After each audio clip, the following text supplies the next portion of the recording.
اور شاعر جو اسلام ہے اس کے بارے میں آرٹیکل موجود ہیں.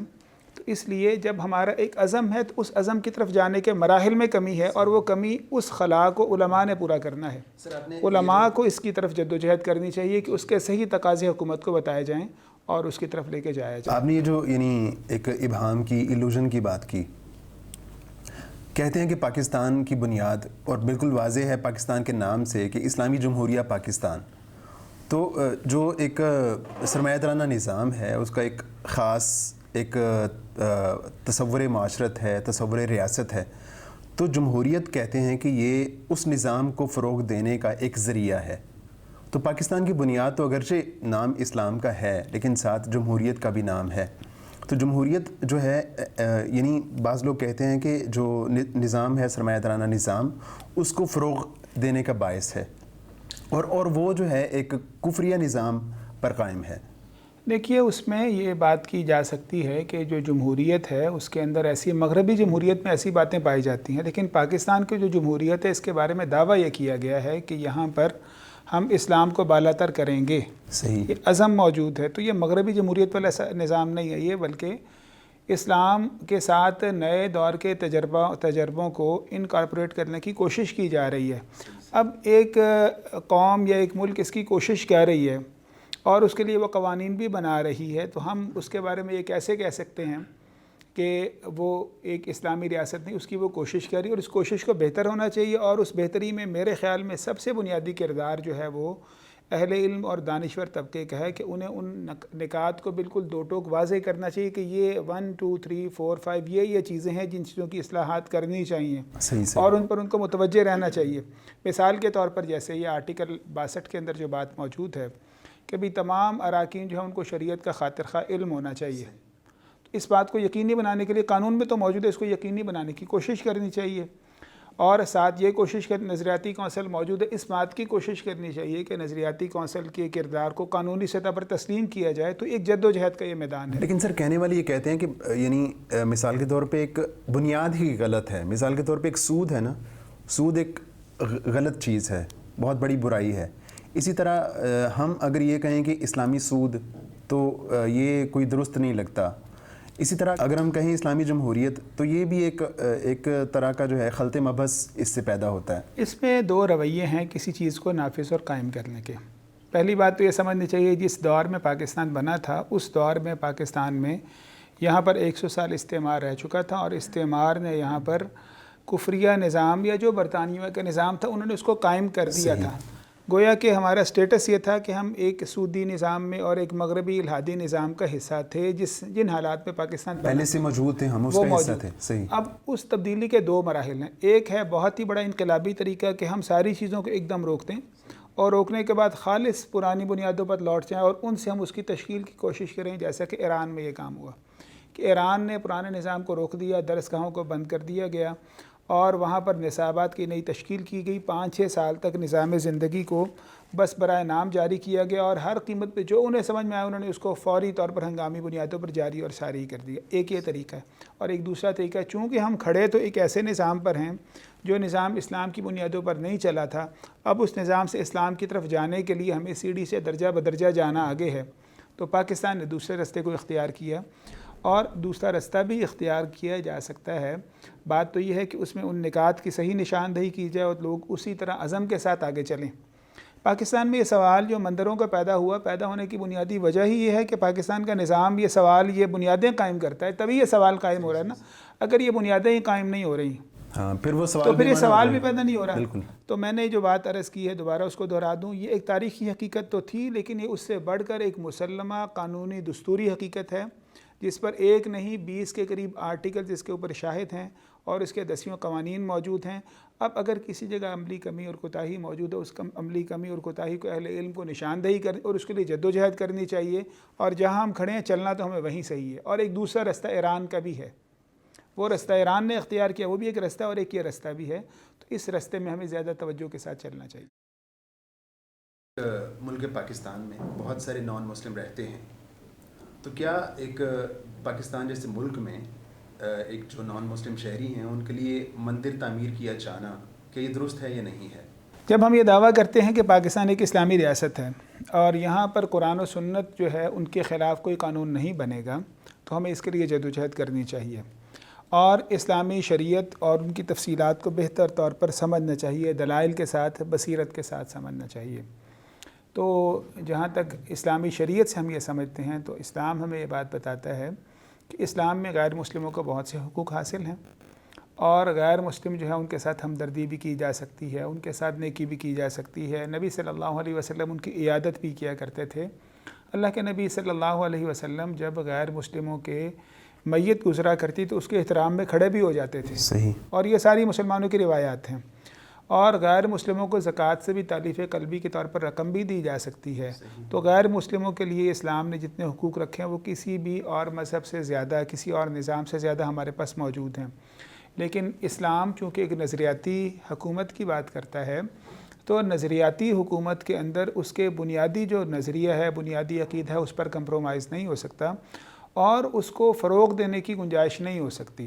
یہ بنیادی فرق ہے۔ ایک ہے غیر مسلموں کے حقوق اور ایک ہے کہ وہ ان حقوق کو استعمال کرتے ہوئے اس کو پھیلانے کی جدوجہد کریں۔ تو دونوں باتوں میں فرق ہے۔ اسلام میں غیر مسلموں کے حقوق ہیں، اپنی عبادت گاہیں بھی ان کی جو ہیں وہاں عبادت بھی کر سکتے ہیں، اپنے مذہب پر قائم بھی رہ سکتے ہیں، مسلمانوں کے ساتھ بھی رہ سکتے ہیں، مسلمان ان کا احترام بھی رکھیں گے، باہمی احترام کے ساتھ بھی چلا جائے گا۔ لیکن کیا وہ مسلمانوں کو ایک نظریاتی حکومت کے اندر رہتے ہوئے مسلمانوں کو اپنے غلط خیالات کی تلقین کر سکتے ہیں اور اس کو فروغ دے سکتے ہیں؟ تو دنیا کا کوئی نظام بھی اس کی اجازت نہیں دیتا۔ خاص طور پر جب کسی نظریاتی ریاست جس کا بنیادی نظریہ جو ہے وہ اس پر حرف آتا ہو، اس وقت کوئی قوم اجازت نہیں دیتی۔ مثال کے طور پر پاکستان دو قومی نظریے کی بنا پر وجود میں آیا، تو بھارت یا انڈیا کے اندر اس بات کی کوئی اجازت نہیں دی جا سکتی کہ انڈیا کے اندر کوئی بھی مسلمان یا کوئی اور جو ہے وہ غیر مسلم وہاں پر دو قومی نظریے کے فروغ کی جدوجہد کرنا شروع کرے۔ اس کو وہ لوگ اللیگل، غیر قانونی قرار دیں گے۔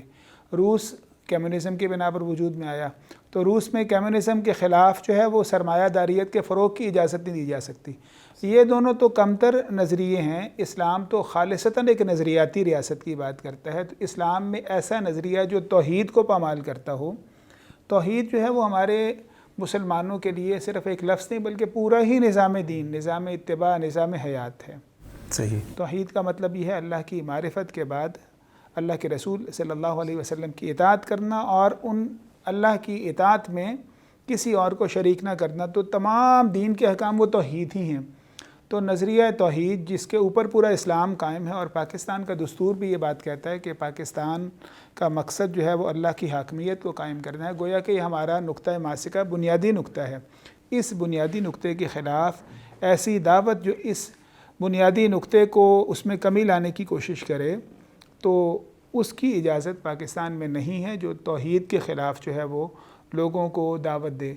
تو میں نے بات یہ کہی ہے کہ غیر مسلم اپنے مذہب پر قائم رہ سکتے ہیں اور عبادت بھی کر سکتے ہیں، اپنے قانون پر بھی ایک خاص حد تک، اپنے پرسنل لاء میں وہاں پر بھی ان پر بھی چل سکتے ہیں، لیکن وہ مسلمانوں کو اس بات کی دعوت نہیں دے سکتے۔ ایک سادہ سی مثال اس کی یہ سمجھ لیں، مثال کے طور پر غیر مسلم یہاں رہتے ہوں، شراب پی سکتے ہیں، لیکن باقی مسلمانوں کو یہ نہیں کہیں گے بھی تم بھی شراب کے لیے بورڈز لگا دیے جائیں کہ سب لوگ شراب پیا کریں۔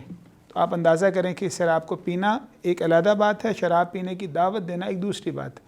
جیسے وہ خنزیر کو بھی رکھ سکتے ہیں، اپنے علاقوں میں خنزیر کو رکھ سکتے ہیں، لیکن مسلمانوں کے علاقوں میں خنزیر گھومنا شروع کر دیں اور عام بازاروں میں خنزیروں کا گوشت بکنا شروع ہو جائے اور لوگوں کو اس کے فوائد گنانا شروع کر دیں، تو یہ دو علیحدہ باتیں ہیں۔ صحیح، اس طرح ہمارے مسلمانوں کے علاقے میں غیر مسلموں کو اپنے مذہب کی دعوت دینا اور اس کے نت نئے معابد تعمیر کرنا، یہ دونوں باتوں میں فرق ہے اور اس کی کوئی اجازت نہیں ہے۔ جب پاکستان ایک اسلامی ریاست ہے تو اس اسلامی ریاست میں ہم اس کی جدوجہد کریں گے کہ اسلامی شریعت کے مطابق اس کو منع ہونا چاہیے۔ اسلام یہی ہمیں کہتا ہے۔ تو ڈاکٹر صاحب اس میں جو یعنی اسلام تقسیم کرتا ہے اہل کتاب اور غیر اہل کتاب کی، تو اس حوالے سے یہ کوئی تقسیم موجود ہے یا نہیں ہے؟ علماء کرام نے تقسیم بالکل کی ہے۔ قرآن کریم کے اندر جو معابد کو تحفظ دیا گیا ہے وہ اہل کتاب کے معابد کو تحفظ دیا گیا ہے۔ صحیح، یہ بات مشہور عالم دین ہیں مولانا مفتی محمد شفیع رحمہ اللہ، جو دارالعلوم کراچی بہت بڑا ایک ادارہ ہے اس کے بانی ہیں، اور تفسیر معارف القرآن انہوں نے لکھی ہے۔ وہ یہ بات کہتے ہیں کہ اسلام نے جن معابد کے تحفظ کی بات کیا وہ معابد ہیں جو کبھی کسی نہ کسی وقت وہ اسلام کے ساتھ وابستہ رہے ہیں، ان میں اللہ کا کوئی پیغام، اس کی کوئی بنیاد موجود رہی ہے، جو کسی نہ کسی وقت اسلام کی نظر میں مقدس تھے، انہیں اسلام جیسے کہ ماضی میں یہودیت یا عیسائیت تھے۔ تو اسلام نے ان مذاہب کے معابد کے تحفظ کی بات کی ہے، اور یہ تحفظ، یہ حرمت اور تقدس ان مذاہب کو قطعاً حاصل نہیں ہے جو کبھی بھی اسلام میں قابل احترام نہیں رہے۔ ایک رائے یہ بھی پائی یعنی جاتی ہے، وہ معبد خانہ پہلے سے موجود چلا آ رہا تھا؟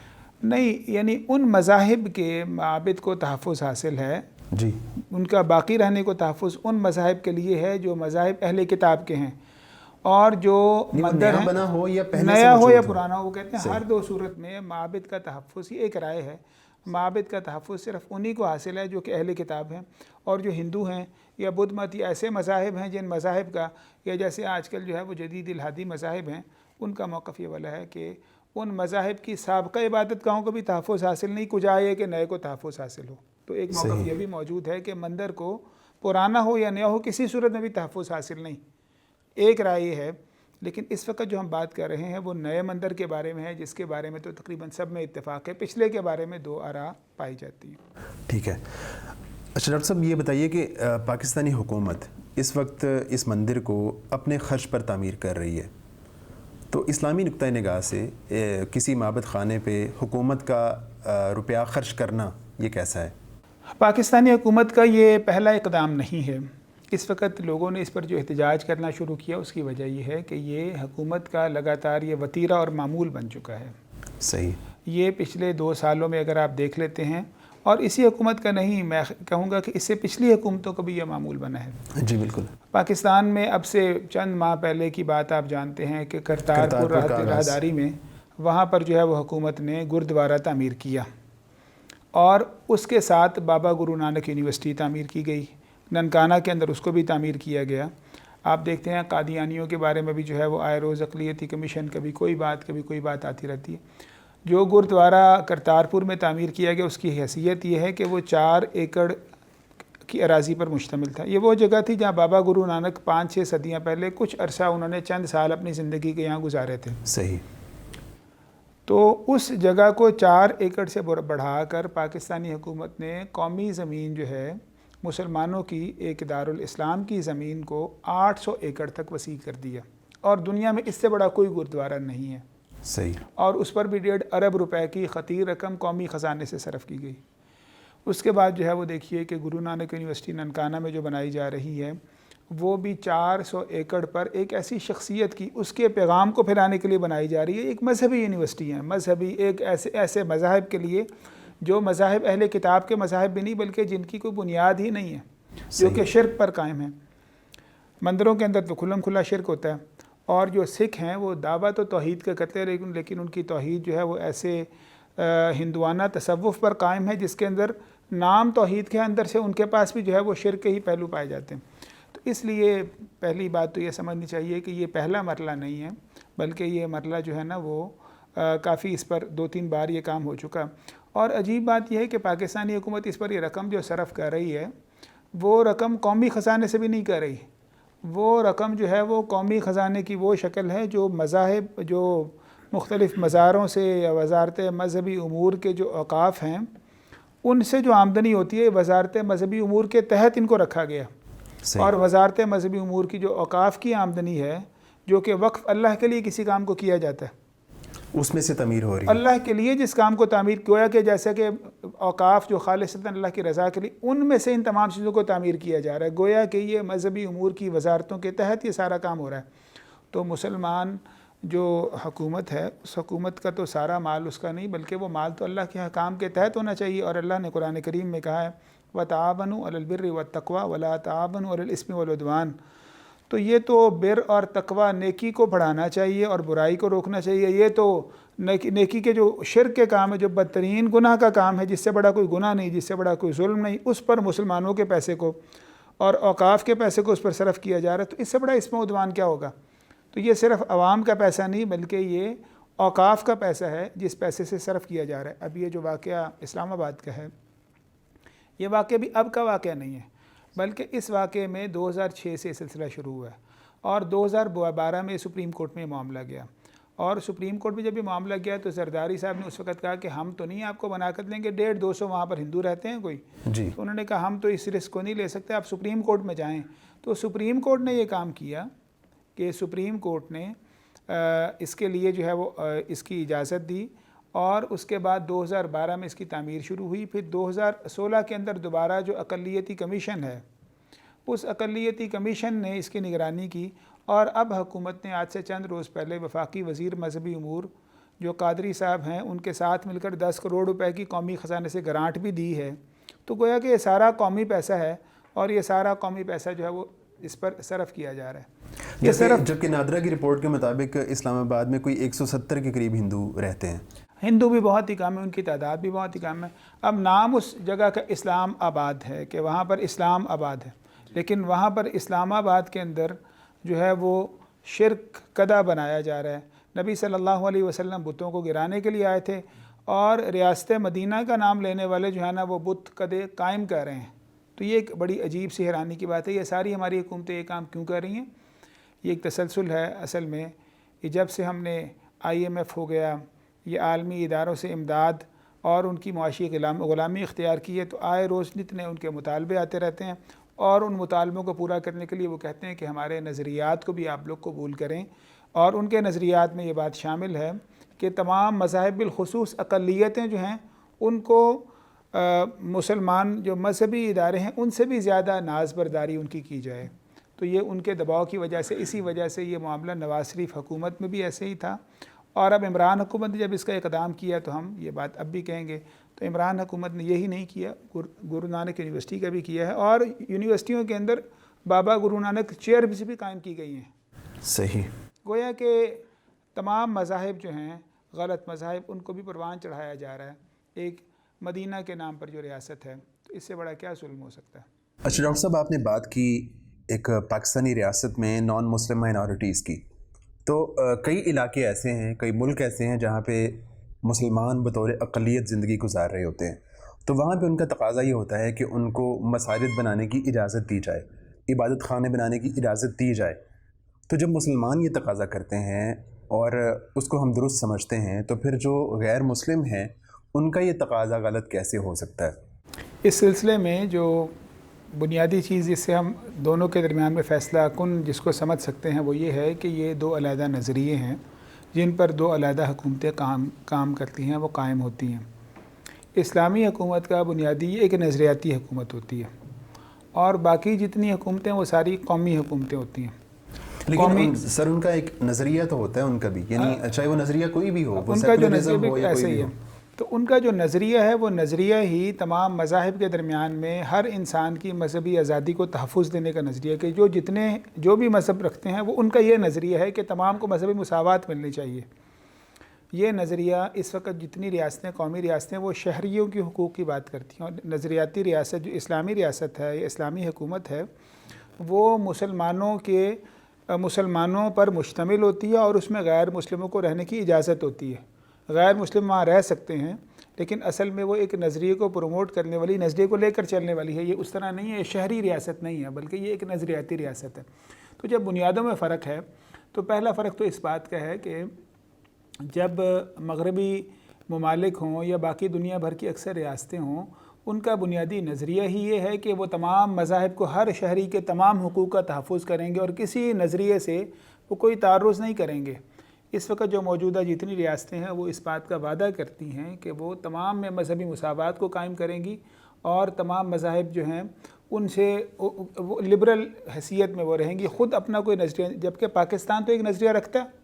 پاکستان تو ایک اسلام، تمام شہریوں کی حیثیت برابر ہے، تمام شہریوں کے مذہب کی حیثیت بھی برابر ہے۔ اصل میں وہ شہری ہونے کے ناطے جس کا جو نظریہ ہے وہ اس کے احترام کا دعویٰ کرتے ہیں۔ صحیح۔ ان کا جب نظریہ ہی ہم سے مختلف ہے، ہمارا نظریہ ہی مختلف ہے، تو ایک تو اس بات کی وضاحت یہ والی ہے کہ جب ہم ان سے مطالبہ کرتے ہیں کہ آپ ہمیں یہ حق دیں، تو یہ اس بنا پر ہے کہ ان کا کلیم یہ والا ہے۔ صحیح۔ اگر یہ دعویٰ فرض کریں، انڈیا یہ دعویٰ کر دے کہ یہ ایک ہندو ریاست ہے اور یہاں صرف ہندوؤں کے حقوق کا تحفظ ہے، ان کو ترجیح دی جائے گی، یہ کلیم اس بات کا کرتے ہیں، تو وہاں ہمارا یہ دعویٰ ختم ہو جائے گا۔ جبکہ انڈیا کا اصولی دعویٰ، اس کے دستور میں دعویٰ یہ ہے کہ وہ ایک سیکولر ملک ہے۔ صحیح۔ جب وہ ایک سیکولر ملک ہے اور وہ کلیم کرتا ہے کہ تمام مذاہب کو یہاں آزادی ہوگی، تو وہاں یہ حق، یہ دعویٰ کرنا، یہ مطالبہ کرنا ہمارا حق ہوگا۔ ایک تو اس کا یہ سیاسی یا تکنیکی جواب یہ ہے. ایک اور جواب یہ ہے کہ وہ تمام ریاستیں جو بھی موقف رکھیں، ان کی حکومتیں یا ان کے افراد جو بھی موقف رکھیں، وہ موقف رکھنے میں آزاد ہیں.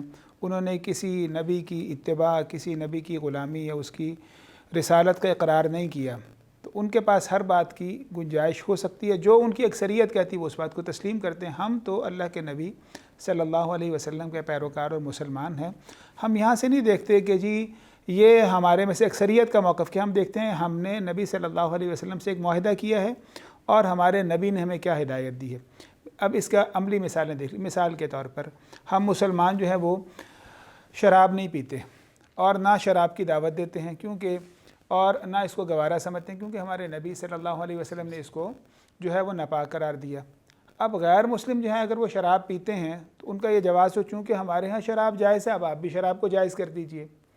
اسی طرح ہمارے دین کے اندر ہمارے نبی صلی اللہ علیہ وسلم نے ناجائز تعلقات سے منع کیے. اب غیر مسلم تو ناجائز تعلقات رکھتے ہیں، وہ کہ چونکہ ہمارے ہاں رضامندی کے ساتھ جو ہے وہ بدکاری جائز ہے، اس لیے آپ کے پاس بھی جائز ہونی چاہیے، تو اس کی کوئی حیثیت نہیں ہوگی. ہمارے دین نے یہ بات کہی کہ جو اسلام میں آیا اس کو، اسلام کو چھوڑے گا تو اس کو ارتداد کی سزا ملے گی. غیر مسلموں کے پاس مذہبی آزادی کا مطلب یہ والا ہے کہ اس دین میں جائیں، اس دین میں جائیں، اس دین میں جائیں. تو ان کے اس نظریے کی بنا پر کیا ہم اس بات کے پابند ہیں کہ ہم بھی مذہبی ارتداد جو اس کی سزا کو ختم کر دیں؟ غیر مسلم اپنے انبیاء کی توہین کرتے ہیں، ہم اپنے نبی صلی اللہ علیہ وسلم کا احترام کرتے ہیں. تو اس کا مطلب یہ ہے کہ ان کے جو بھی نظریے ہوں گے وہ نظریے ان کے نظریے، کیونکہ ان کا کوئی دین، کوئی ایمان، وہ اس اسلام کی سعادت سے، اس نبی کی رسالت سے محروم ہے جو نعمت اللہ نے ہمیں عطا کی ہے. ہم نے ایک معاہدہ کر رکھا ہے، انہوں نے کوئی معاہدہ نہیں کیا، تو وہ جو بھی وعدہ جو بھی رکھنا چاہیں وہ آزاد ہوں گے. اس کا جواب وہ رب کو دیں گے، قیامت کے دن دیں گے، دنیا میں ان کا محاسبہ ہوگا. لیکن اس بات کے ہم مجاز نہیں ہیں، اور دوسرے کے ظلم کر لینے سے بھی ہمارے لیے ظلم کرنا جائز نہیں ہوتا. ہم ہر شکل میں دین کی اتباع کرنے کے پابند ہوتے ہیں. یہ اس کی دوسری وضاحت ہے. پہلی وضاحت میں نے آپ کے سامنے دونوں ریاستوں کی جو نظریاتی حیثیت کی کہ وہ شہری ریاستیں ہیں اور ہم نظریاتی حکومت کی بات کرتے ہیں. دوسری بات یہ کہی کہ وہ جو مرضی رکھ سکتے ہیں. ایک تیسری بات ہے، یہ بھی ایک مغالطہ ہے کہ ان کے ہاں پوری آزادی ہے. ایسے بھی نہیں ہے، ان کے ہاں پوری آزادی نہیں ہے. مثال کے طور پر اگرچہ نام ہے آزادی کا لیکن پوری طرح آزادی نہیں ہے. مثال کے بابری مسجد ہے. اب دیکھیے 600 سال سے مسلمانوں نے اس مسجد کو تعمیر کیا اور انہوں نے اس بات کی کمٹمنٹ کر رکھی ہے کہ ہم اس کو UN سے ان کے معاہدے اس بات کے ہو چکے ہیں اور وہ وہاں مسلمانوں کے حقوق کی بات کرتے ہیں. اس کے باوجود بابری مسجد کو انہوں نے اس طرح ڈھایا، سپریم کورٹ نے کہا کہ یہ سراسر ناجائز کام ہے، کام یہ غلط ہے. اس کے باوجود وہ کہتے ہیں کام تو غلط ہے لیکن ہم مسجد تعمیر میں مندر تعمیر کیا جائے گا. یہ سپریم کورٹ کا فیصلہ جو 9 نومبر کو آیا ہے. اسی طرح آپ دیکھیے کہ یورپ کے اندر جو ہے وہ مساجد کو مینار بلند کرنے کی وہاں بھی اجازت نہیں ہے، مساجد میں اذان دینے کی اجازت نہیں. اگر مذہبی آزادی ہے جو ان کا نظریہ ہے مذہبی آزادی کا، تو وہاں پر اس بات کی اجازت ہونی چاہیے نا کہ مسلمان جو ہیں وہ مسجدیں بنائیں، مینار بنا سکیں اور اذان میں بھی دے سکیں. تو اس بات کی اسکینڈینیویا کے جو ممالک ہیں جو دنیا میں اپنے آپ کو چیمپئن کہتے ہیں انسانی حقوق کا، ان کے یہاں اس کی اجازت نہیں ہے. آپ دیکھیے ہمارے جو اسلامی شاعر ہیں ان کے خلاف وہ ہیں. اب وہ اس کو نام یہ نہ دیں لیکن اسلامی شاعر پر وہ مسلمان خواتین کو رہنے نقاب ہو گیا، نقاب اور حجاب، اس کے خلاف کتنے ممالک کے اندر قوانین موجود ہیں. یہ بات مسلمان یہ اسلامی جمہوریہ پاکستان پر تو اعتراض نہیں، ہمارا تو نظریہ ہی یہ ہے کہ یہ ایک ایسی حکومت ہے جس کے اندر اسلامک برتر قانون ہے. لیکن یہ اعتراض ان پر بنتا ہے جنہوں نے تمام مذاہب کو برابر کے حقوق دینے کا دعویٰ کر رکھا ہے. وہ تب بھی اگر ایسا کام کرے تو ان کے لیے یہ اعتراض اور الزام ہے، اور ہمارا تو دعویٰ ہی یہ نہیں ہے. تو دونوں بنیادوں میں فرق بھی دیکھ لیجیے، حقیقت کا فرق بھی دیکھ لیجیے. اس لیے ہم مسلمان ان علاقوں میں جب رہتے ہیں تو وہ ان کے قوانین، ان کے عمرانی معاہدے کے تحت رہتے ہیں.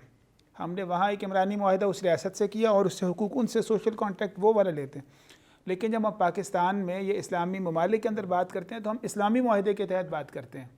ہمارے لیے اسلامی معاہدہ ہے جو ہم نے اپنے نبی صلی اللہ علیہ وسلم سے کیا ہے اور ہم اسی معاہدے کے پابند ہیں اور اسی کا ہم نے جواب دینا ہے. اور اس کے اندر جو تفصیلات ہیں، اور اس میں کوئی شبہ نہیں کہ اس کے اندر غیر مسلموں کے لیے بہت سے حقوق موجود ہیں، لیکن اس کی آؤٹ لائن ہمارے دین نے بتائی ہے. یہاں جو غیر مسلم رہیں گے ان پر بھی شریعت دارالاسلام میں غیر مسلموں پر بھی شریعت اسلامیہ لاگو ہوتی ہے. اس طرح کہ جو بات شریعت نے جتنے حقوق ان کے لیے مقرر کیے ہیں اتنے حقوق مسلمان حکمران یا مسلمان عوام ان کو دینے کے پابند ہیں. یعنی ان کے حقوق بھی شریعت سے مقرر ہوتے ہیں، ان کے حقوق ان کے بتانے سے مقرر نہیں ہوتے. تو یہ دارالاسلام کا یہی تو مطلب ہے.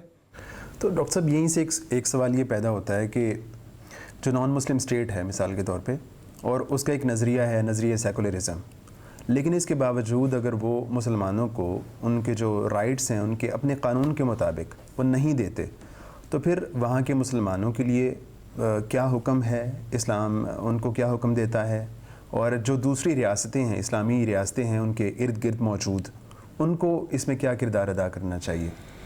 اسلام ایک بڑا ہی منظم سا دین ہے، بڑا ہی واضح دو ٹوک، اسلام میں پیچیدگیاں نہیں ہیں، اور ہر جگہ اسلام ہمیں قانون کے ساتھ چلنے کی اور سیدھے طریقوں پر چلنے کی بات کرتا ہے۔ صحیح۔ نہ اس پہ کوئی سازش ہے، نہ اس کے اندر کوئی جو ہے وہ منافقت ہے، بلکہ نبی صلی اللہ علیہ وسلم کی دعوت ایک روشن دعوت ہے۔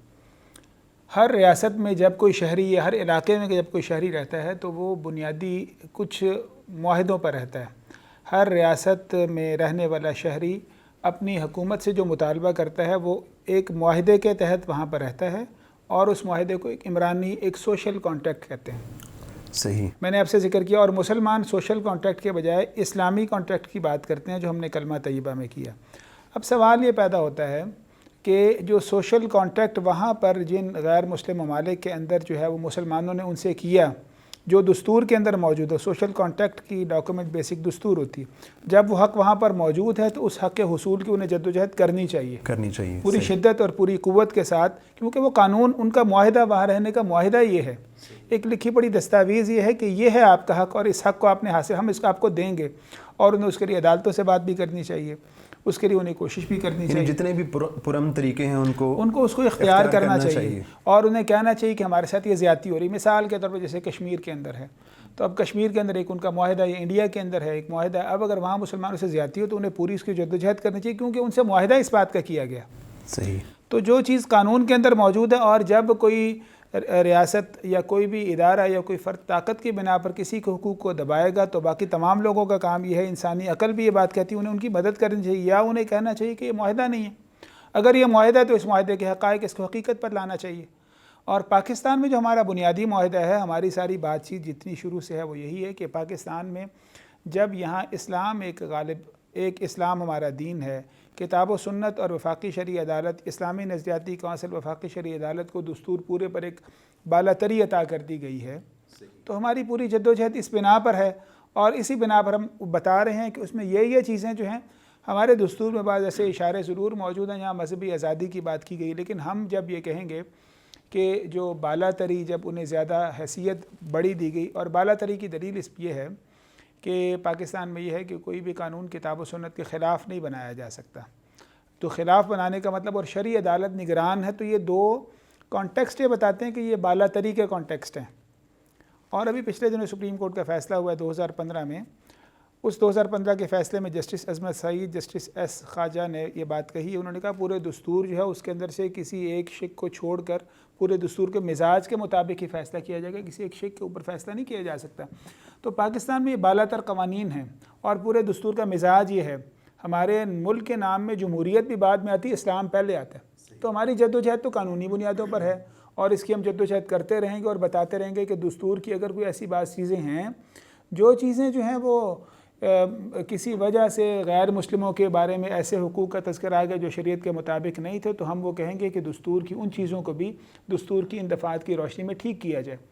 مثال کے طور پر جیسے قادیانیوں کے بارے میں ایسے ہوا، قادیانیوں نے کہا کہ ہمارے بنیادی حقوق ہیں، تو ہم نے قادیانیوں کو اس کی جدوجہد کی اور بتایا کہ آپ کے بنیادی حقوق دستور کے ذریعے یہ تھے، اور اب دستور نے اس کے اندر حد بندیاں اور متعین کر دی کہ آپ کے حقوق جو ہیں اس میں دھوکہ دہی کا حق آپ کو حاصل نہیں ہے۔ تو اس لیے یہ ایک قانونی جدوجہد پاکستان میں بھی ہے اور مغربی ممالک میں بھی ہے، اور جو آدمی قانون کی بات کرتا ہے، اصول انصاف کی بات کرتا ہے، اس کو اس کا ساتھ دینا، اور اس جدوجہد کو ہم ایک قانونی جدوجہد کہیں گے، اور اس کے لیے مل جل کر جتنی بھی طاقت سے کوشش کی جائے، دلیل کے ساتھ، تحمل کے ساتھ، قانون کے ساتھ، اور ہر طرح کی طاقت کے ساتھ کی جائے تو کوئی حرج نہیں ہے، لیکن دستوری دائرے کے اندر رہتے ہوئے۔ اچھا ڈاکٹر صاحب، آپ نے بات کی سوشل کانٹریکٹ کی، اس کے علاوہ ایک جو ریاست ہوتی ہے، ملک ہوتا ہے، اس کے کچھ عالمی معاہدات ہوتے ہیں، جس طرح پاکستان ہے وہ پابند ہے کچھ عالمی معاہدات کا، تو عالمی معاہدات کا جب ایک ملک پابند ہوتا ہے تو اس کی وجہ سے کچھ بائنڈنگز ہوتی ہیں ایک ملک کے اوپر، اس میں یہ ہوتا ہے کہ آپ کو جو غیر مسلم شہری ہیں ایک اسلامی ریاست میں، ان کو برابر کے حقوق دینے ہیں۔ تو اس حوالے سے پھر جب یہ مندر کی بات آتی ہے تو بہت سارے اشکالات پیدا ہوتے ہیں، اس پہ آپ کیا کہتے ہیں؟ یہ جہاں تک معاہدات کی بات ہے نا جی، تو اسلام ہمیں معاہدوں کو پورا کرنے کی بات کرتا ہے کہ وعدوں کو پورا کرو، اور وعدوں کے بارے میں قیامت کے روز ہم سے سوال کیا جائے گا۔ لیکن کوئی وعدہ بھی مطلق اور جو ہے وہ بغیر مشروط نہیں ہے۔ ان تمام وعدوں سے بڑا ایک وعدہ ہے جو وعدہ نبی صلی اللہ علیہ وسلم کی اطاعت کا اور اللہ کی توحید کا وعدہ ہے۔ یہ تمام معاہدے اسی بڑے معاہدے نے ہمیں کہا ہے کہ آپ نے ان معاہدوں کی پاسداری بھی کرنی ہے، تو ان تمام معاہدوں پر اس بڑے معاہدے کی نگرانی موجود ہے۔ یہ تو ایک اصولی سی بات ہے۔ صحیح۔ عملی تفصیل اس کی یہ والی ہے کہ بر صغیر میں جب یہ قیام پاکستان ہوا تو اس موقع کے اوپر بھی بعض معاہدے کیے گئے، اس کے بعد بھی بعض معاہدے کیے گئے، اور ان معاہدوں کی پاسداری سے ہمارے سامنے صورتحال واضح ہوگی۔ جناب وزیر اعظم لیاقت علی خان جو تھے، جو کہ قائد اعظم محمد علی جناح کے ساتھ ہوا کرتے تھے، انہوں نے نہرو سے، جواہر لال نہرو سے 1950 میں ایک معاہدہ کیا کہ مذہبی جو ہیں وہ جو اقلیتیں ہیں ان کو برابر کے حقوق دیے جائیں گے۔ یہ معاہدہ، اس کی تفصیلات کیا ہیں کیا نہیں ہے، اب اس معاہدے کی کیفیت دستور پاکستان بننے کے بعد کیا بنی کیا نہیں، یہ ایک علیحدہ تفصیل ہے۔ میرا سوال تو یہ والا ہے کہ کیا یہ معاہدے کی پاسداری یک طرفہ بھی ہے؟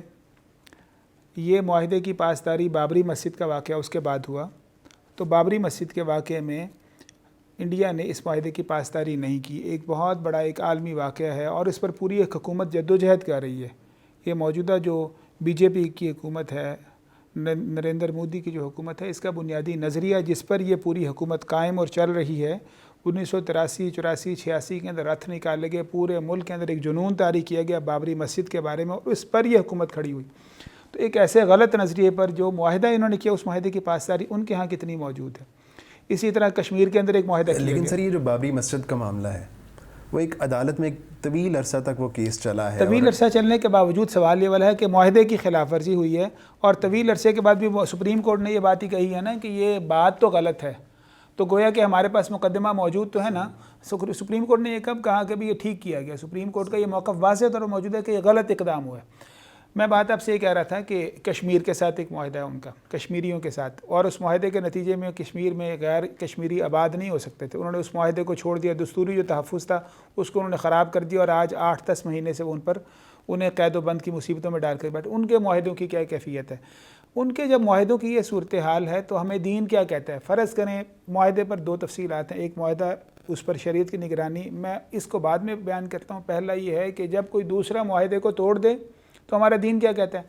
انہوں نے معاہدوں کو پامال کیا رکھا ہے، تو جب معاہدوں کو پامال کیا جائے، اللہ کے نبی صلی اللہ علیہ وسلم نے صلح حدیبیہ کا معاہدہ کیا تھا، اور اس معاہدے کے اندر بعض حلیف تھے نبی کریم صلی اللہ علیہ وسلم کے اور بعض قریش کے حریف تھے، تو یہ 6 ہجری میں معاہدہ ہوا۔ جب 8 ہجری میں فتح مکہ میں نبی صلی اللہ علیہ وسلم اور آپ کے ساتھیوں نے وہاں پر فوج کشی کی، تو اس کی وجہ کیا تھی؟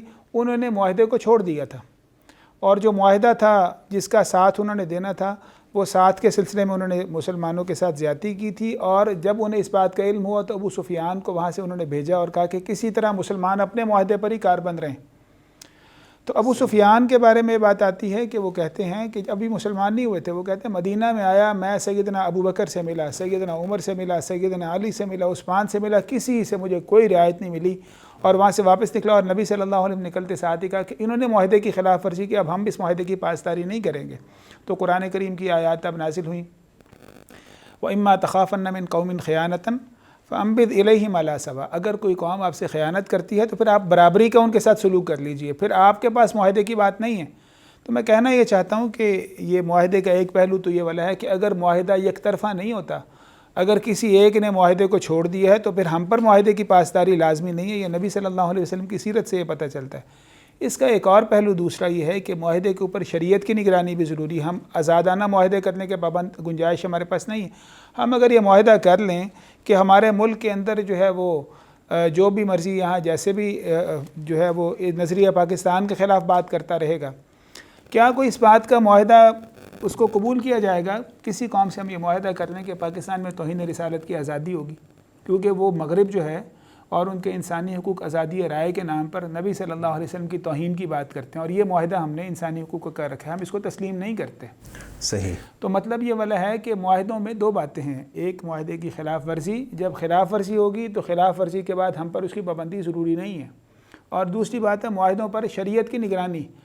اگر کوئی معاہدہ جو ہے وہ ہمارے شرعی اساسات کے خلاف ہو گیا، کسی وجہ سے بھی کر لیا گیا، یا اس کا ایک مفہوم مضمرات پہ سے نکلا، تو ہمیں ان مفاہیم کی اصلاح کرنی ہوگی، ان کو ہمیں ٹھیک کرنا ہوگا. جیسا کہ میں نے آپ کو مثال یہ دی ہے کہ اگر یہ انسانی حقوق کا ہم نے معاہدہ کر لیا تو انسانی حقوق ہم سے مطالبہ کرتا ہے کہ پاکستان میں آزادی اظہار کے نام پر اللہ کے نبی صلی اللہ علیہ وسلم کی توہین ہونی چاہیے، تو کیا اس توہین کو ہم معاہدے کے نام پر قبول کریں گے؟ ہم کہیں گے نہیں، اس سے یہ مراد نہیں تھی.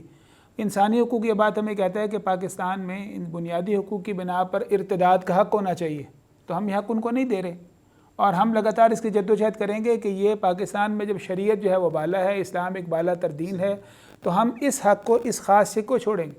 بنیادی حقوق ہمیں یہ بات بھی کہتا ہے، انسانی حقوق کا جو چارٹر ہے UN ہم سے اس بات کا بھی مطالبہ کرتا ہے کہ پاکستان کے اندر سزائیں جو ہیں کھلم کھلا نہیں ہونی چاہیے. باقاعدہ ان کے آرٹیکلز ہیں اس موضوع پر، ایک نہیں دسیوں ان کے آرٹیکلز ہیں جو قرآن و سنت کے خلاف ہیں.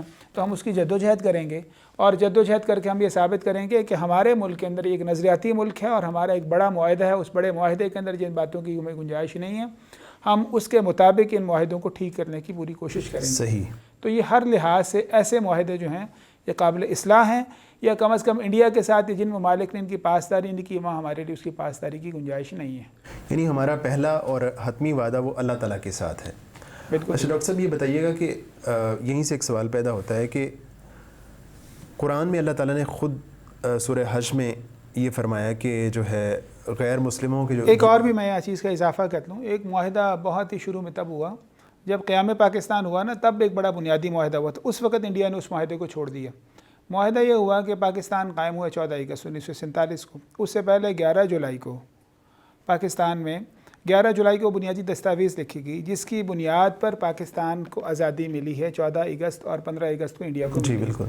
اس کے اندر اس معاہدے میں ایک طرف قائد اعظم محمد علی جناح موجود تھے، دوسری طرف سردار پٹیل تھے انڈیا کی طرف سے، اور بھی ایک دو لوگ اس طرح موجود تھے. 11 جولائی 1947 کو اس معاہدے میں یہ بات لکھی ہوئی تھی کہ جہاں پاکستان میں جتنے ہندو رہنے والے ہیں وہ یہیں پر ہی رہیں گے، اور ان ہندوؤں کی ملکیتوں کو کچھ نہیں کہا جائے گا، اور یہاں پر یہ آزادانہ زندگی، اقلیتوں کو آزادانہ زندگی کا موقع ملے گا. اور انڈیا کے اندر جتنے مسلمان رہتے ہیں وہ تمام وہی رہیں گے، ان کو کوئی مشکلات پیش نہیں آئیں گی.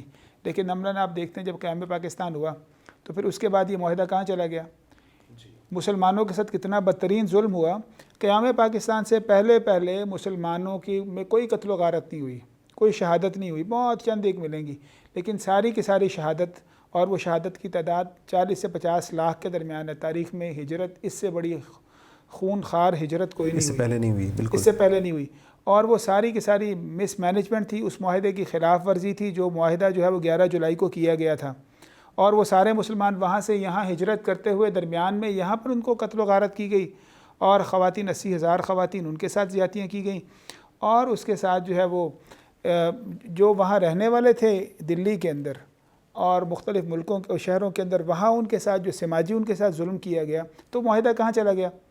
میں کہنا چاہتا ہوں پھر وہ معاہدہ اس کی حیثیت کوئی نہیں رہ گئی. نتیجہ کیا نکلا کہ پھر بعد کی حکومتوں نے یہاں پر کلیم کیے گئے، کلیم کر کے جس کی وہاں زمین تھی یہاں کی حکومت نے اس کو دی، اور یہ بنیادی معاہدے کی خلاف ورزی تھی. تو گویا کہ اس معاہدے کو غلط کس نے کیا تھا؟ تب بھی اس کو انڈیا نے غلط کیا تھا. تو معاہدے غلط اگر ایک طرف سے کیے جائیں اور ہم اکیلے ہی معاہدوں کے پاسداری کرتے رہے، تو یہ باتیں ساری کی ساری جو ہیں وہ اسلام اس کا بھی ہمیں شکل بالکل واضح بتاتا ہے. تو یہ معاہدے جو ہیں وہ پوری تفصیلات کے ساتھ ہیں، اور دونوں کے اوپر اس کی برابر کی پابندی ضروری ہے. ٹھیک ہے ڈاکٹر صاحب، ایک رائے موجود ہے وہ یہ کہ ایک اسلامی ریاست میں غیر مسلموں کے معبد خانے ان کو تعمیر ہونے کی اجازت ہونی چاہیے ہے، اور ایسے لوگ استدلال کرتے ہیں سورہ حج کی ایک آیت سے کہ اللہ تعالیٰ نے جو غیر مسلموں کے معبد خانے ہیں ان کو تعمیر کرنے کی خود اجازت دی ہے. تو اس پہلو سے جب ہم کہتے ہیں کہ ان کو اجازت نہیں ہے تو ہم کس بنیاد پہ یہ بات کرتے ہیں؟ قرآن کریم کی یہ مشہور آیت ہے جس آیت کے اندر جو ہے وہ غیر اقوام کے جو عبادت خانے ہیں نا ان کے تحفظ کی بات کی گئی ہے. وہ قرآن کریم غالباً سورۃ الحج میں ہے، وَلَوْلَا دَفْعُ اللَّهِ النَّاسَ بَعْضَهُمْ بِبَعْضٍ لَهُدِّمَتْ صَوَامِعُ وَبِيَعٌ وَصَلَوَاتٌ وَمَسَاجِدُ يُذْكَرُ فِيهَا اسْمُ اللَّهِ كَثِيرًا. اگر اللہ تعالیٰ لوگوں کو ایک دوسرے سے دور کرنے والا نہ ہوتا تو اس سے لہدمت صوامع و بیعون، یہ دونوں عیسائیوں کی عبادت گاہوں کے نام ہیں. کوئی انفرادی عبادت گاہیں ہیں، کوئی اکٹھی عبادت گاہیں ہیں. تو پھر یہ عبادت گاہیں تباہ ہو جاتی ہیں، مسجدیں تباہ ہو جاتی ہیں. اللہ نے ایک نظام رکھا کہ اللہ نے لوگوں کو مختلف کو طاقتیں رکھیں اور لوگ ایک دوسرے کا سامنا کرتے رہے، اس وجہ سے عبادت گاہیں محفوظ رہیں. تو اس سے بعض لوگ یہ استدلال کرتے ہیں کہ عبادت گاہوں کو تحفظ دیا گیا. تو یہ بات بالکل درست ہے. ایک ہے عبادت گاہوں کا تحفظ، اس آیت میں ہے لہدمت صوامع، ان کو منہدم وہ کر دیے جاتے. تو دو باتوں میں فرق کرنے کی ضرورت ہے. ایک ہے عبادت گاہوں کا انہدام سے تحفظ، اور ایک ہے نئی عبادت گاہ بنانا. اس آیت میں یہ قطعاً ذکر یہ نہیں ہے کہ انہیں نئی عبادت گاہیں بنانے کی اجازت ہوتی، بلکہ اس آیت میں ہے پرانی عبادت جو گاہیں پہلے سے موجود ہیں، جو پہلے سے ان کو انہدام سے تحفظ کی بات ہو رہی ہے. تو اس لیے پہلی بات تو اس آیت سے نئی کسی بھی عبادت خانہ کسی بھی قوم کے بنانے کی کوئی دلیل نہیں ملتی، اور شریعت میں اس کی کوئی بھی دلیل نہیں ہے. اس آیت میں یہ دلیل ضرور موجود ہے کہ جو پہلے عبادت گاہیں موجود ہوں گی ان عبادت گاہوں کا تحفظ کیا جائے گا. اور یہ میں آپ سے ذکر کر چکا ہوں، یہ دو باتیں فرق ہیں. غیر مسلموں کے اوپر مذہبی جبر نہیں، اپنی عبادت گاہوں میں وہ رہ سکتے ہیں اور ان کو عبادت گاہوں کا تحفظ ان کو دیا جائے گا. تو ڈاکٹر صاحب یہیں سے پھر تو اگلا ایک بات تو یہ ہوئی نا کہ عبادت گاہوں کے تحفظ. اب مسلمانوں میں جو ہے وہ عبادت گاہیں کی اجازت کیوں نہیں ہے؟ اس کی وجہ یہ والی ہے کہ اسلام نے حاکم کی بنیادی ذمہ داری یہ قرار دی ہے کہ حاکم جو ہے وہ معروف کا حکم دیتا ہے اور منکر سے روکتا ہے. قرآن کریم کی آیت ہے الذین ان مکناہم فی الارض اقاموا الصلاۃ وآتوا الزکاۃ وامروا بالمعروف ونہوا عن المنکر. جب زمین میں مسلمانوں کو اقتدار ملے گا تو وہ نماز کی بات کریں گے اور زکوٰۃ کا نظام لائیں گے. زکوٰۃ کا نظام سوشل جسٹس کے لیے، غریب جو ہے وہ باقی نہیں رہے گا. پہلے ہے اللہ کی بندگی کریں گے اور لوگوں کے درمیان میں غریب اور امیر کا تفاوت ختم کرنے کے لیے زکوٰۃ کا نظام ہے. اور تیسری بات ہے معاشرے میں برائی کو نہیں پروان چڑھائیں گے. امروا بالمعروف ونہوا عن المنکر. تو یہ بہت بڑا منکر، سب سے بڑا منکر اس سے بڑا کیا ہو سکتا ہے کہ جب جہاں دعوت دی جائے کہ تم غیر اللہ کی عبادت کرو، لوگوں کو غیر اللہ کی بندگی کی طرف بلایا جائے، انہیں اطاعت چھوڑ کر شیطان کی بندگی کے لیے بلایا جائے، تو یہ سب سے بڑے منکر کی سنگین ترین شکل ہے. اس لیے دیگر مذاہب کی جو عبادت گاہیں ہیں ان کی دعوت کی ممانعت اسی بنا پر ہے کہ وہاں پر غیر اللہ کی دعوت کی عبادت دی جاتی ہے اور مسلمانوں کو ان کے دین سے دور کیا جاتا ہے. اور منکر کی تمام شکلیں جو ہیں وہ اس حاکم کا یہ فریضہ ہے. علامہ ابن تیمیہ رحمہ اللہ یہ بات کہتے ہیں کہ تمام حکومتیں اور تمام مناصب کا اگر آپ ایک خلاصہ نکالنا چاہیں کہ تمام مناصب ہوتے کس لیے، کہتے ہیں تمام مناصب کا ایک ہی مقصد ہے. ان کا مقصد ہے برائی کا خاتمہ اور اچھائی کا فروغ. پھر یہ بات کہتے ہیں برائی کسے کہتے ہیں اور اچھائی کسے کہتے ہیں؟ کہتے ہیں برائی ہر وہ چیز برائی ہے جسے ہمارے نبی صلی اللہ علیہ وسلم روکا، ہر وہ چیز اچھائی ہے جس کا ہمارے نبی صلی اللہ علیہ وسلم نے حکم دیا یا اللہ تعالیٰ نے حکم دیا. تو اس کا مطلب یہ حاکم کا بنیادی فریضہ یہ ہے. حاکم کا بنیادی فریضہ توحید اور اللہ کی بندگی کو پروان چڑھانا ہے. اللہ کے نبی صلی اللہ علیہ وسلم کے حاکم جو تھے جب وہ جاتے معاذ بن جبل جب یمن میں گئے، نبی کریم نے کہا تم پہلا کام کیا کرو گے؟ توحید کی بات کرو گے. توحید کا مطلب یہ ہے کہ ہمارا ایک رب ہے، ہم نے اس کے مطابق زندگی گزارنی ہے، پھر اس سے باقی حکام. اور حاکم کا توحید کے ساتھ دوسرا بڑا فرض کیا ہے کہ حاکم منکرات سے روکے گا، معروف کا حکم دے گا، منکرات سے روکے گا. تو یہ تو بنیادی فریض ہے. اس لیے اس آیت سے یہ مطلب نہیں نکلتا کہ نئی عبادت گاہیں جو ہیں وہ ان کو قائم کیا جائے. اور یہ مسئلہ کوئی اجتہادی معاملہ نہیں، بلکہ یہ علامہ ابن تیمیہ رحمہ اللہ یہ بات کہتے ہیں کہ صحابہ کرام سے لے کر آج تک مسلم امہ کا اس پر اجماع ہے. اور یہ صرف فقہائے اربعہ کا اجماع اس پر نہیں، ان کا اتفاق نہیں ہے، بلکہ جتنے بھی فقہی مذاہب ہیں، تمام صحابہ کرام، تمام فقہائے مجتہدین، تمام محدثین، سب کا اس بات پر اتفاق ہے کہ مسلمان جو ہیں وہ مسلمانوں کے علاقے میں نئی عبادت گاہ کو تعمیر نہیں کیا جا سکتا. اور اس بات پر بھی اجماع ہے کہ کوئی نیا شہر اگر آباد کیا جائے، بالکل نئے سرے سے آباد کیا جائے اور مسلمان اس کو آباد کریں، جیسا کہ شہر جو ہے وہ بغداد کو آباد کیا گیا تو یا یمن کو آباد کیا گیا، جیسا کہ اسلام آباد ایک نیا شہر ہے، اسلام آباد پہلے سے مسلمانوں نے اس کو آباد کیا. اس ایسے شہر میں غیر مسلموں کی عبادت گاہ بنانا سراسر اجماعی طور پر حرام ہے. اور یہ بات اکیلے میں ہی نہیں کہہ رہا، اس وقت پاکستان کے تمام دینی مراکز ہوں، بنوری ٹاؤن ایک بہت بڑا مرکز ہے، دارالعلوم کراچی ایک بہت بڑا مرکز ہے، ان تمام کے فتاوی آ چکے ہیں. علماء اہل حدیث کی تنظیمات ہیں، ان کے ایک نہیں 3-4 فتاوی ان کی تنظیمات کی طرف سے آ چکے ہیں. ہر صاحب علم ایک ہی بات کہہ رہا ہے کہ کسی بھی حاکم کا اولین فرض جو ہے وہ توحید کا فروغ ہے اور منکرات کا خاتمہ ہے.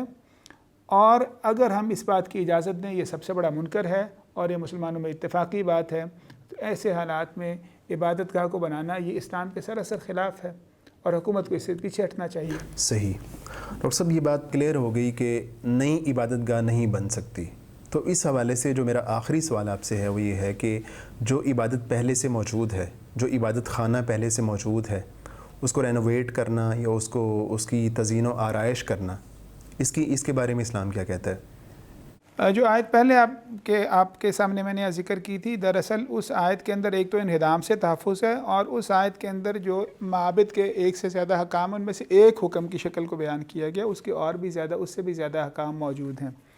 تو ہمارے دین کے اندر جو ہے وہ عبادت گاہیں جو ہیں ان کو اگر تو مسلمان جب بھی کسی علاقے پر جو ہے وہ ان کا غلبہ ہوگا تو مسلمان ان سے معاہدہ اس بات کا کریں، یہ چیز معاہدوں کے تحت ہے۔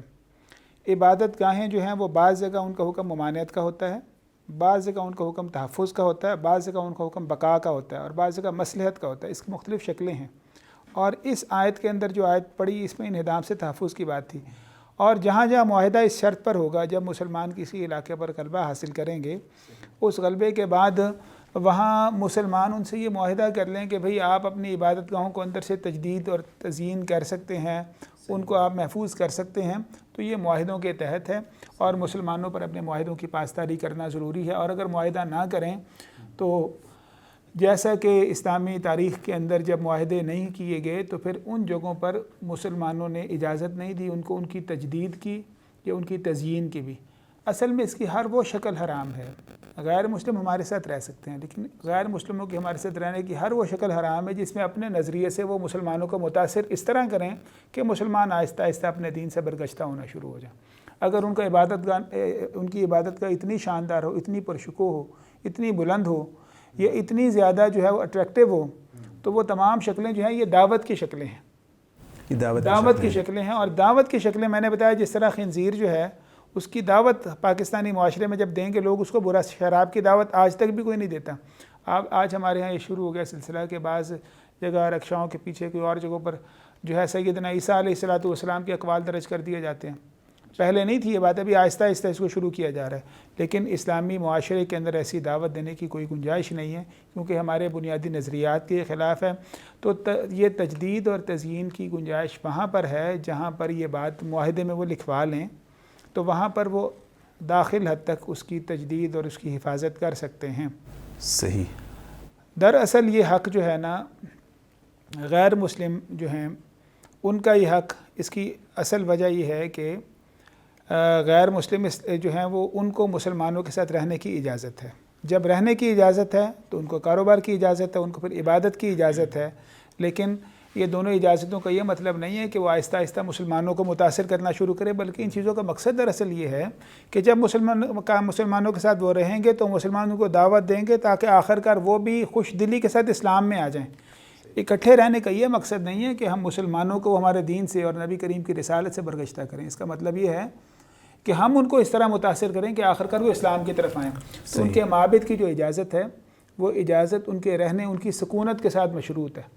سکونت ہوگی تو انہیں کاروبار کی بھی اجازت ہے اور معابد کی بھی، اور اس حد تک انہیں تحفظ ہے، لیکن یہ نہیں ہے کہ وہ مسلمانوں کو اب متاثر کر کے مسلمانوں کو اپنے دین سے دور کرنا شروع کر دیں۔ یہ منکر ہے، اور اس منکر کو ختم کرنا حاکم کا فرض ہے اور ہر ایک منصب والے کا فرض ہے۔ اور جیسے کہ میں ذکر کر چکا ہوں کہ ہر منصب کی بنیاد جو ہے وہ منکر کا خاتمہ ہے۔ اللہ نے مناصب اس لیے بنائے ہیں، اللہ نے منصب اس لیے دیے ہیں تاکہ اللہ کی باتوں کو معاشرے میں قائم کیا جائے حکمت اور تدبیر اور مصلحت کے ساتھ۔ اچھا ڈاکٹر صاحب، آپ سے جو میرا آخری سوال ہے وہ یہ ہے کہ پاکستان میں یہ جو فیصلہ ہو چکا ہے، اب اس وقت جو پاکستان کے جو علماء ہیں اور دوسرے لوگ ہیں وہ اس حوالے سے کیا جد و جہد کر سکتے ہیں؟ جیسے کہ میں عرض کر چکا ہوں کہ یہ ساری چیز جو ہے وہ پاکستان میں اس کی بنیادیں موجود ہیں، قانونی بنیادیں موجود ہیں کہ پاکستان ایک اسلامی مملکت ہے، اور یہاں ہمارا نعرہ بھی اچھا ہے، ہم نعرہ بھی یہی رکھتے ہیں، تو ہمیں اس کی جد و جہد کرنے کے لیے مضبوط بنیادیں موجود ہیں۔ تو سب سے پہلا کام تو یہ ہے کہ لوگوں کے اندر اس بات کو پھیلانا چاہیے، جیسے کہ میں اور آپ اس بات کو پھیلا رہے ہیں۔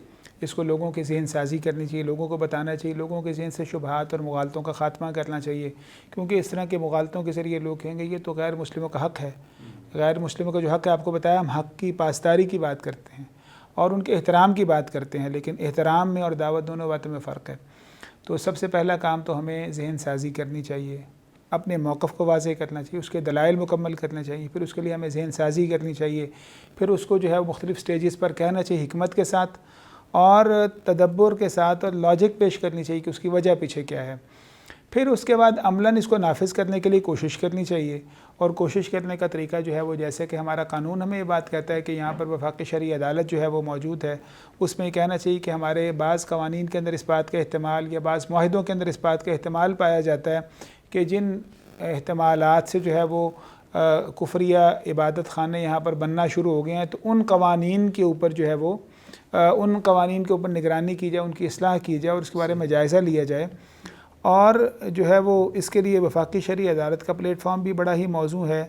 ہائی کورٹ کے اندر اس بارے میں ریٹ کی جا چکی ہے، لیکن ہائی کورٹ میں جو ریٹ ہے اس ریٹ سے زیادہ اس ریٹ کے اندر بعض مشکلات ہیں، کیونکہ ہائی کورٹس جو ہیں وہ بنیادی حقوق کے تحفظ کے اوپر زیادہ مرکوز رہتی ہیں، اور یہ مسئلہ وفاقی بنیادی حقوق سے بڑھ کر یہ شرعی عدالت کا اور اسلامی شریعت کا ہے، اور یہ قائم ہی اس لیے کی گئی تاکہ پاکستان میں قانون اسلام کے مطابق ہو۔